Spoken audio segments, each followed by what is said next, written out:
And this is typical tensile curve, which can be provided to Midas NFX. So this curve is used to describe nonlinear behavior, and sometimes it's named as monotonic curve. And I know this curve is already known for you because it's a very basic,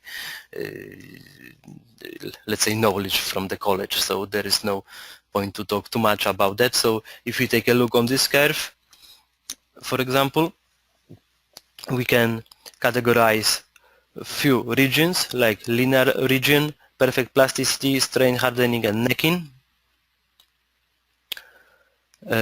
Actually, we have some questions in that case. When to use, for example, elastoplastic model. So this is very general question. So in any case, for example, when you want to model plasticity, when your material will experience plastic behavior. So the typical example is like, for example, sheet metal pressing.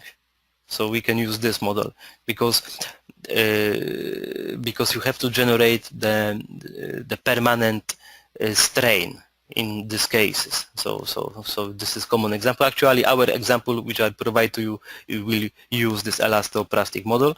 One of you is asking what is plastic hardening.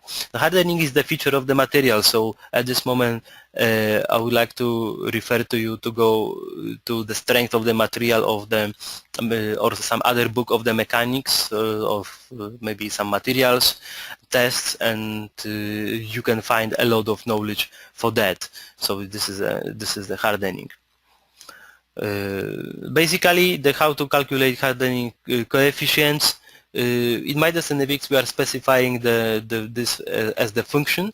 So this data can be provided via experiments, and there are also some literature how to provide the coefficients. You can use even Excel to that, and some approximations. So I would like to say that if you have experimental data, you can always provide the curve. If one of you is asking if the metal bending springs back is occurring, how to model that? This is the feature of the material. So spring back will come, let's say, when your